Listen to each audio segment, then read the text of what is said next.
اور اس کے بعد الگ الگ شکلیں ہیں، لیکن آج معاشرے کے اندر جو رائج ہے وہ اس نقاب کے اوپر بھی ایک نقاب اوڑھنے کی ضرورت ہے۔ یہ کیوں کہا کہ اپنے اوپر جلباب، چادر، نقاب ڈال لیا کرو، ذالک ادنی ان یعرفن فلا یؤذین، پہچان لی جاؤ گی کہ یہ شریف عورت ہے، یہ شریف گھرانے کی عورت ہے، اور فلا یؤذین، اور تمہیں اذیت اور تکلیف نہیں دی جائے گی۔ یعنی جب لوگ دیکھیں گے کہ یہ نقاب میں، برقعے میں جا رہی ہے، یہ شریف گھر کی عورت ہے، صحیح ہے، یہ اس کا چال چلن الحمدللہ ٹھیک ہے، تو وہ تمہیں ستائیں گے نہیں، تکلیف نہیں دیں گے، کیونکہ جو عورت کھلی جا رہی، بے حیا بے شرمی کی طرح سے جا رہی ہوگی تو اس پر دوسروں کی نظر زیادہ پڑتی ہے، لوگ اس کے پیچھے پڑ جاتے ہیں۔ تو اس لیے اگر اپنے آپ کو اس طریقے سے پردے میں رکھ کر کے نکالو گی، گھر سے باہر جاؤ گی، تو تم پہچان لی جاؤ گی کہ امت مسلمہ کی ایک شریف ذاتی ہے، ایک شریف عورت ہے، تمہیں ستایا نہیں جائے گا، تمہیں تکلیف نہیں دی جائے گی۔ وقال اللہ غفور الرحیم، اللہ رب العالمین اپنے بندوں پر نہایت مہربان ہے اور نہایت بخشنے والا ہے۔ تو اس سے یہ پتا چلا کہ عورتیں کے اوپر پردہ کرنا کہ ان کے خود معاشرے کے اندر ان کی اس سے حفاظت ہوتی ہے، جیسے کہ قرآن کریم کی آیت کہہ رہی ہے اگر وہ پردے سے رہیں گی تو ان کا خود بھلا ہے۔ اور اس سے یہ بھی پتا چلا کہ اللہ رب العالمین نے کہا کہ جب گھر سے باہر تو چادر ڈال دیا کرے، اس سے یہ پتا چلا کہ کوئی عالم یا کوئی امام یہ پردے کا حکم نہیں دے رہا ہے کہ بھائی فلاں نے کہا ہے تو ہم نہیں کریں گے، بلکہ اللہ رب العالمین کہہ رہا ہے کہ میں پردے کا حکم دے رہا ہوں۔ اللہ رب العالمین کا حکم یہ کسی عالم کا یا کسی کا فتویٰ نہیں ہے کہ فتویٰ لگا دیا ہے، بلکہ اللہ رب العالمین نے خود کہا ہے کہ تمہیں اس پر عمل کرنی پڑے گی، ورنہ یہ نہ ہو کہ فلاں نے کہا تو میں نہیں مانوں گا، بلکہ اللہ رب العالمین کا حکم ہے، اور اس حکم کو بجا لانے ہی میں عورتوں کی بھلائی ہے اور اس امت مسلمہ کی فلاح ہے۔ لَئِن لَّمْ يَنْتَهِ الْمُنَافِقُونَ وَالَّذِينَ فِي قُلُوبِهِمْ، آگے اللہ رب العالمین نے فرمایا کہ منافقین اور وہ لوگ جن کے دلوں میں بیماری ہے اپنی اس روش، اپنی اس عادت سے باز آ جائیں، ثم لا، جو مدینہ منورہ کے والمرجفون فی المدینہ، جو مدینہ منورہ میں افواہیں پھیلا رہے ہیں، ثم لا یجاورونک الا قلیلا، یعنی منافقین کیا کرتے تھے کہ معاشرے کے اندر افواہ پھیلاتے تھے کہ مسلمان جو ہے گھبرا جائیں، ڈر جائیں، مغلوب ہو جائیں۔ آج بھی ہوتا ہے کہ کہیں کوئی خبر ہوتی نہیں ہے لیکن کچھ لوگ افواہ یوں ہی اڑا دیتے ہیں کہ فلاں جگہ یہ ہوا، تاکہ لوگوں کا نقصان ہو یا لوگ خائف ہو جائیں، تو لوگوں کو خوف میں مبتلا کرنا بھی یہ بھی جرم ہے، یہ بھی منافقت کی علامت ہے۔ سورہ نساء کے اندر اللہ رب العالمین نے فرمایا وَإِذَا جَاءَهُمْ أَمْرٌ مِّنَ الْأَمْنِ أَوِ الْخَوْفِ أَذَاعُوا بِهِ، کہ معاشرے کے اندر اگر تمہیں کوئی خوشی کی خبر ملے کہ فلاں جگہ مسلمان کامیاب ہے، فتح مند ہو رہے، تو بھی اس کی خبر تمہیں نشر کرنے سے پہلے، یا بری خبر ہو یا اچھی خبر ہو، ان کو عام جنتا میں نشر کرنے سے پہلے جو لوگ وہاں کے بڑے ہیں، جیسے پرشاسن ہے، انتظامیہ ہے، جو بڑے ہیں، ان کو وہ خبر دو، معاشرے کے اندر مت ڈالو، کیونکہ اگر خوشی کی خبر پھیل ہوئے تو لوگ جو ہے اب ہمارے خوشی کے معاشرے کے اندر جو اچھی چیزیں اس کو چھوڑ دیں گے اور اپنے آپ کو ہوائی کے چکر میں دوسروں پر ظلم و ستم کریں گے۔ اور اگر کوئی بری خبر ہوگی تو لوگ اندر سے غمگین ہو جائیں گے، غمزدہ ہو جائیں گے۔ تو اس لیے اچھی خبر ہو یا بری خبر ہو وہ عوام کے بیچ میں مت پھیلاؤ، بلکہ جو اس پر کنٹرول کر سکتے ہو، جو اس کو قدغن لگا سکتے ہو، ان کے پاس وہ خبر بھیجو، کیونکہ جب ان کے پاس آپ بھیجیں گے تو وہ لوگ خبر کو اچھے طریقے سے تحقیق کر کر کے اس کے بعد معاشرے کے اندر کہیں گے ہاں یہ چیز صحیح ہے۔ ورنہ اس طریقے سے خبر پھیلانا، اسی واٹس ایپ کے ذریعے سے کتنی فیملیاں برباد ہو چکی ہیں۔ میں خود بھی کئی فیملی جانتا ہوں کہ واٹس ایپ کے اندر کوئی جو ہے خبر پہنچا دیا اور اس کے تعلق سے لوگ بدظن ہو گئے اور پورا فیملی، پورا گھرانہ خراب ہو گیا۔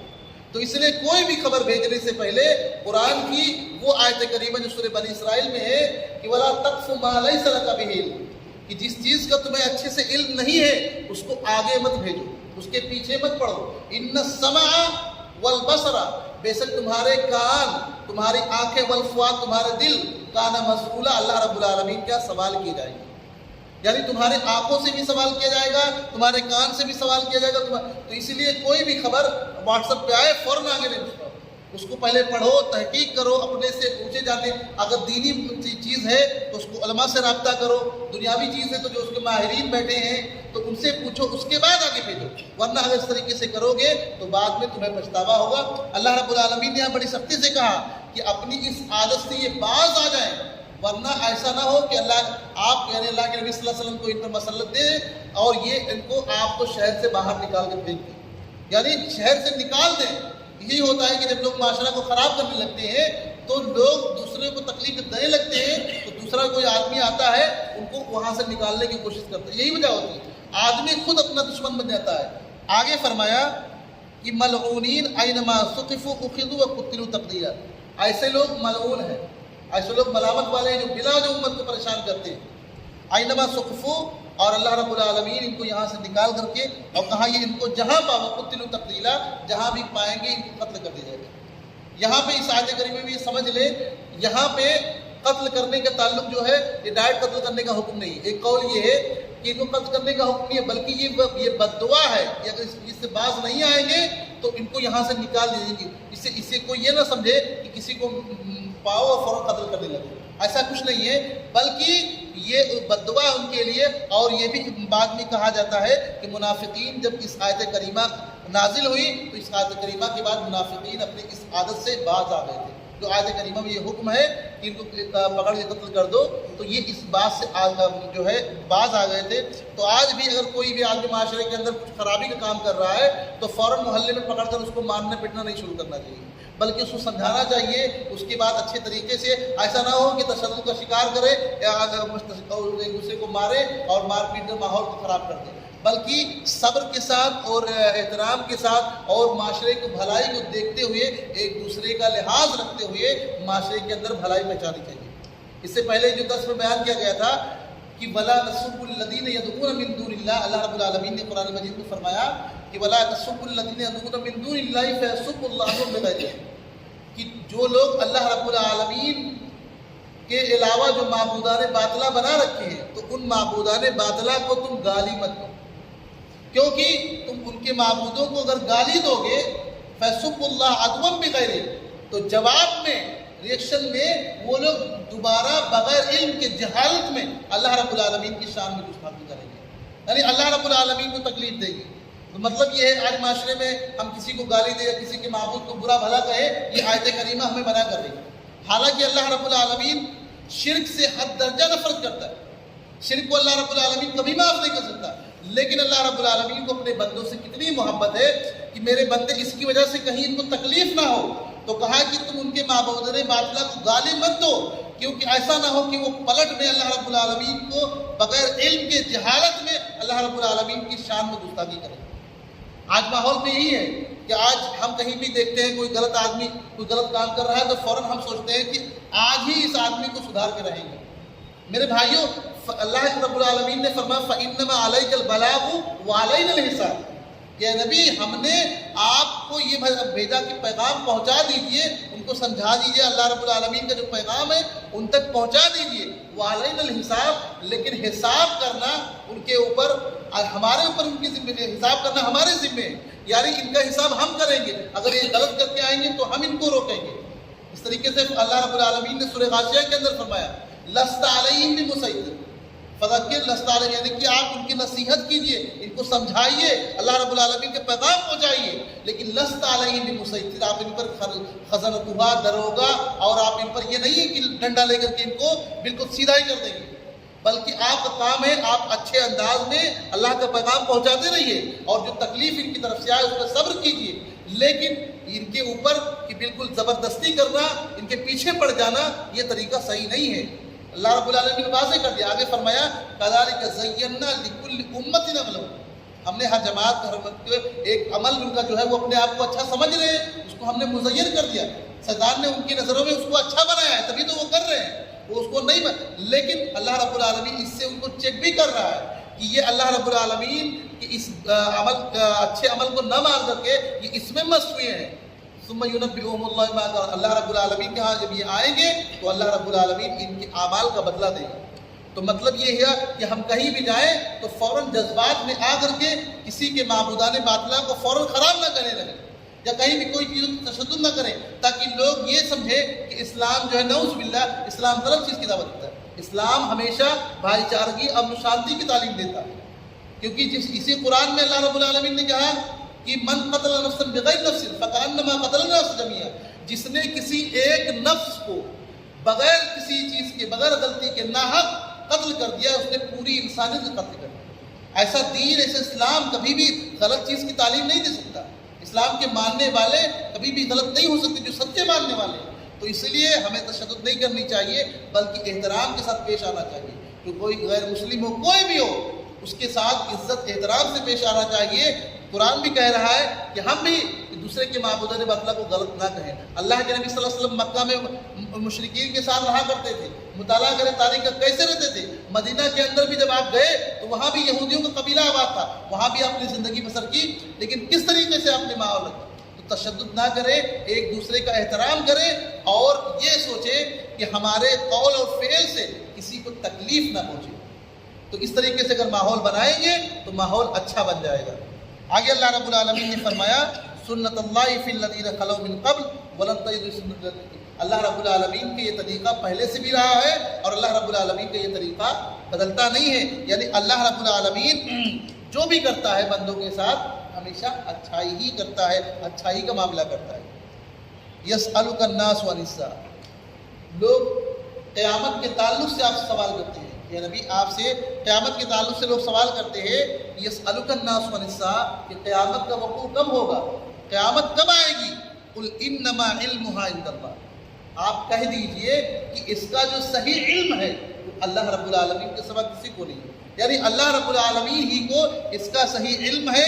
وما یدریک لعل الساعة تکون قریبا, اور ہو سکتا ہے قیامت قریب ہی ہو, آپ کو اس کا صحیح معلوم نہیں ہے, جانکاری اللہ کے سوا کسی کو نہیں ہے. ہو سکتا ہے قیامت بالکل قریب ہو. یہاں پہ ایک چیز اور بھی نوٹ کر لیں کہ اللہ رب العالمین نے جہاں جس چیز کے تعلق سے آگے بتا دیا ہے تو وہاں پہ ادراکا استعمال کیا. یعنی اللہ رب العالمین انا انزلناہ فی لیلۃ القدر وما ادراک ما لیلۃ القدر, یعنی تمہیں کیا معلوم کہ لیلۃ القدر کے آگے فرمایا کہ لیلۃ القدر کیا ہے, تنزل الملائکۃ والروح. تو یہ لیکن وہاں پہ خیر من الف شہر یعنی 1000 مہینوں کے بعد سے بہتر ہے. آگے فرمایا کہ یہ جو لیلۃ القدر ہے 1000 مہینوں کے بعد سے بہتر ہے.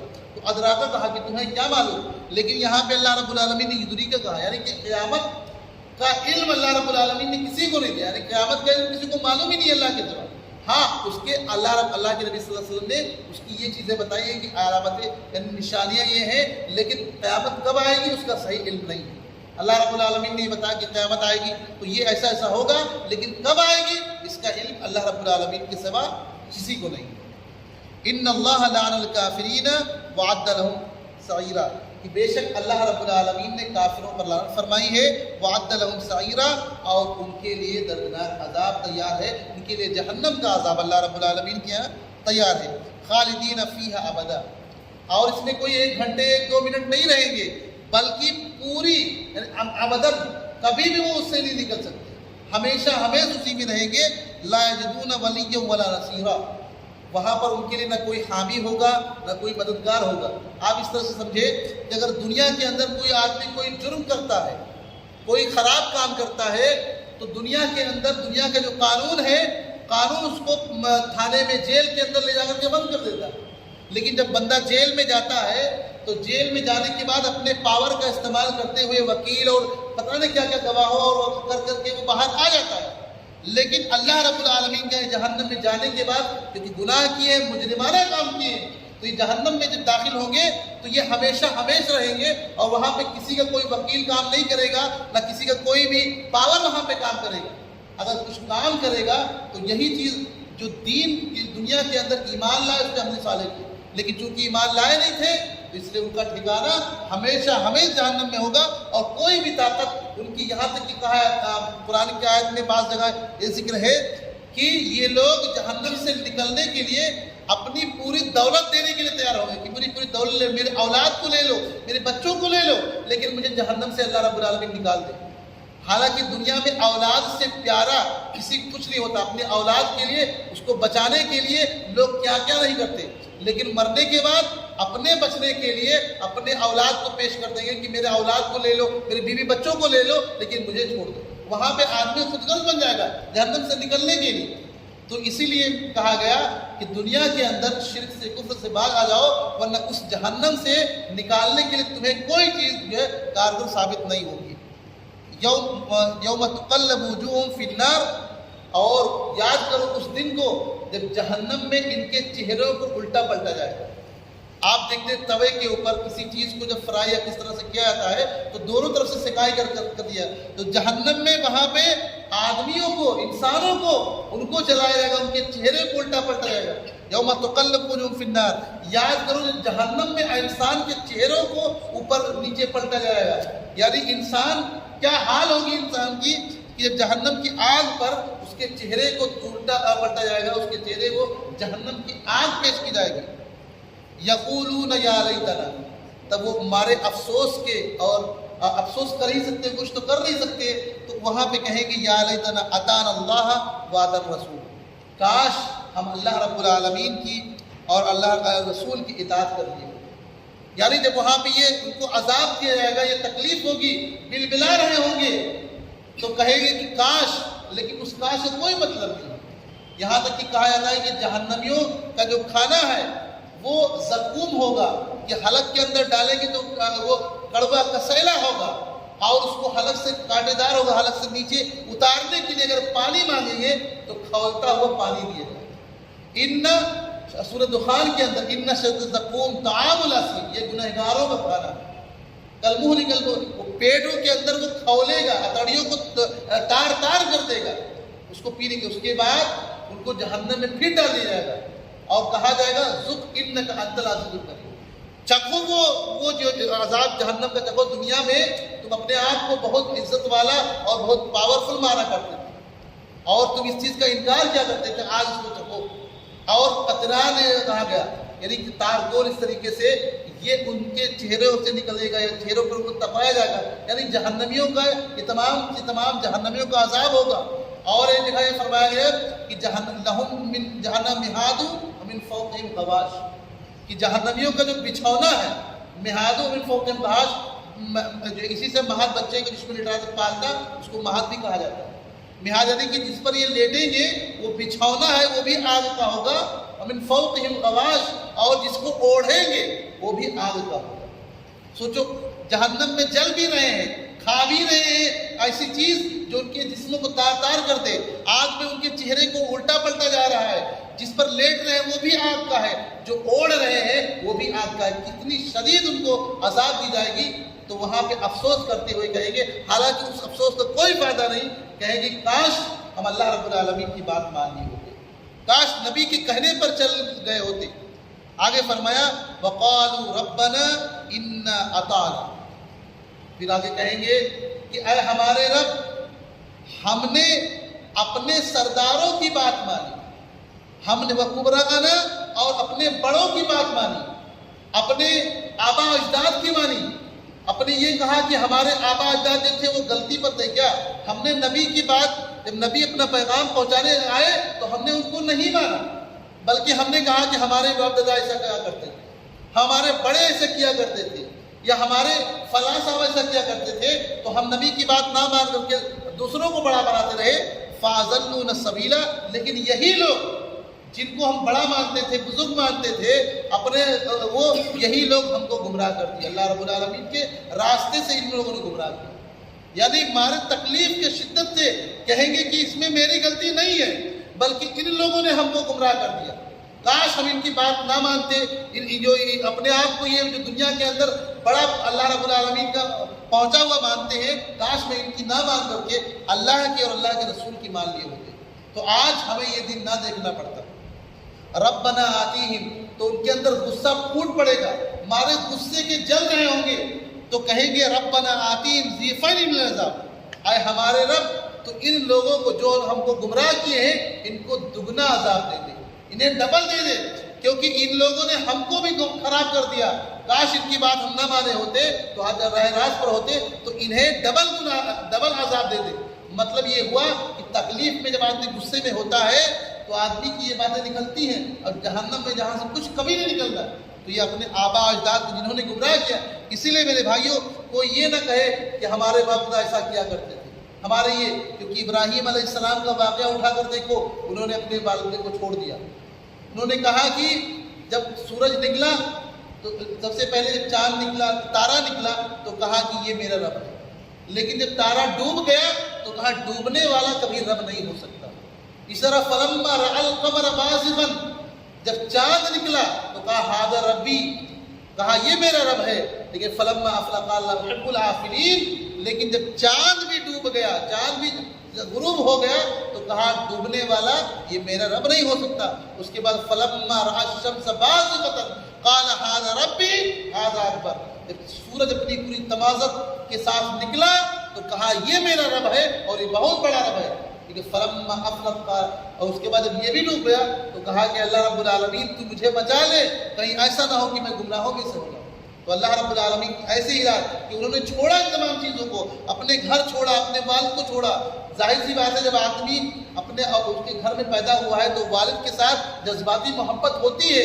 جو لوگ اپنا گھر چھوڑتے ہیں ان سے پوچھ کر دیکھو کتنی تکلیف ہوتی ہے. انسان اپنا گھر چھوڑے، اپنے والدین کو چھوڑے، کتنی تکلیف ہوتی ہے، لیکن حق کے لیے چھوڑنا پڑتا ہے. میرے بھائیوں، حق کو جاننے کے لیے، حق پر چلنے کے لیے قربانی دینی پڑتی ہے. اس لیے کہتے ہیں یہ شہادت گہے الفت میں قدم رکھنا ہے. لوگ آسان سمجھتے ہیں مسلمان، یعنی مسلمان ہو جانا اتنا آسان نہیں ہے، بلکہ اسلام کے طور طریقے اپنا لینا، اس پر چلنا بڑا کٹھن ہے. ان کے لیے بڑا مشکل ہوتا ہے کہ جو لوگ اپنے گھروں کو چھوڑ، لیکن اس چیز کو اللہ رب العالمین ان کے لیے آسان کر دیتا ہے. تو اس لیے میرے بھائیوں، کوئی یہ نہ سمجھے کہ ہم مسلمان ہیں بس ہم آزاد ہیں. اگر ہمارے باپ دادا سے اگر ہم اہل حدیث تھے، کوئی اس الگ الگ مسئلے بیان کرے کہ ہم فلاں اس سے تھے، ہم یہ چیزیں نہیں، بلکہ انسان کو صاف اور ستھری بات کہنی چاہیے کہ ہم اللہ اور اس کے رسول کی بات کو ماننے والے ہیں. ہم اس چیز کو ماننے والے ہیں جو قرآن کہتا ہے، جو حدیث کہتا ہے. مسلکوں میں مت بٹے، فرقوں میں مت بٹے، ایک دوسرے کو مت کاٹے. اس طریقے سے سورہ بقرہ کی آیت ہے کہ وَمَنْ أَظْلَمُ مِمَّنْ مَنَعَ مَسَاجِدَ اللَّهِ أَنْ يُذْكَرَ فِيهَا اسْمُهُ، کہ اس سے بڑا ظالم کون ہو سکتا ہے جو اللہ رب العالمین کے گھر میں اللہ رب العالمین کا ذکر کرنے سے لوگوں کو روکے. یعنی اس سے یہ بھی پتہ چلا کہ اگر کسی کی مسجد ہے اور اس میں کوئی دوسرا آ رہا ہے تو بعض جگہ ایسا ہوتا ہے لوگوں کو وہاں سے ہٹا دیا جاتا ہے. یہ طریقہ غلط ہے. مسجد اللہ رب العالمین کی، مساجد اللہ کے گھر ہے، اللہ کے گھر سے کسی کو نہ روکو. اگر کوئی غیر مسلم بھی آتا ہے تو اس کو بھی اللہ رب العالمین، اور سمامہ بن اسال کا واقعہ آپ دیکھیں کہ وہ بھی اللہ کے نبی صلی اللہ علیہ وسلم نے مسجد کے اندر ان کو رکھا کہ ہو سکتا ہے اس کا دل مائل ہو. تو اس لیے میرے بھائیوں، مسجدوں سے کسی کو مت روکو. بچے آ رہے ہیں مسجد میں، اگر کبھی کھیل کود بھی کر دے رہے ہیں، لیکن اگر وہ بچے یہی جا کر کے کل کتاب اللہ سنت رسول کا علم حاصل کریں گے. ان کو بھگانا نہیں ہے، کیونکہ اگر ان کو آج بھگائیں گے تو کل ایک دن ایسا بھی آئے گا کہ ہم ان کو پکڑنے جائیں گے تو بھی یہ بھاگ جائیں گے. تو اس لیے ہمیں کسی کو معاشرے کے اندر بھگا نہیں ہے کہ فلاں. جو بھی اگر اللہ رب العالمین کو مانتا ہے، اللہ رب العالمین کی کتاب کو مانتا ہے، سبھی کا استقبال ہے. آئیے اللہ رب العالمین کے گھر میں جو ہے اللہ رب العالمین کی عبادت کیجیے، دین کی باتیں سیکھیے. مسئلے مسائل میں الجھا دینا، فرقوں میں بانٹ دینا، ایک دوسرے کے خلاف لڑا دینا، یہ غلط ذہنیت ہے. بلکہ ہونا تو یہ چاہیے وَاعْتَصِمُوا بِحَبْلِ اللَّهِ، سب مل کر کے اللہ رب العالمین کی رسی کو مت پکڑو. وَلَا تَفَرَّقُوا، اور فرقوں میں مت بٹو، آپس میں ایک دوسرے کو مت کاٹو، بلکہ ایک دوسرے سے محبت کرو.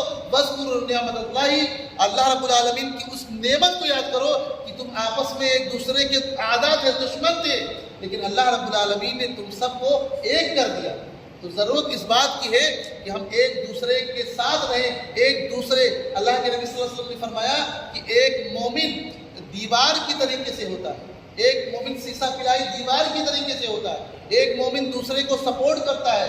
جس طریقے سے دیوار، یہ کوئی بھی عمارت ہو، یہ دیوار کی تواب جو ہے اینٹیں یہی در سمجھ دیتی ہیں کہ ایک دوسرے سے مل کر رہیں گے تو کھڑی رہیں گی. آج اس میں آدمی کہاں سے کہاں کی اینٹ کہاں کی ہے، لیکن عمارت کو اگر جوڑے رکھنا ہے تو پھر اگر اس کو برابر اس طرح سے ایک مومن بندہ دنیا کے کسی بھی خطے کا ہو، کسی بھی نسل کا ہو، کالا ہو گورا ہو، ہمیں تمیز نہیں کر کے، بلکہ ہمیں یہ دیکھنا ہے کہ اللہ رب العالمین کا ماننے والا کہیں کا بھی ہو، تب جا کر کے ہمیں فلاح اور کامیابی ملے گی.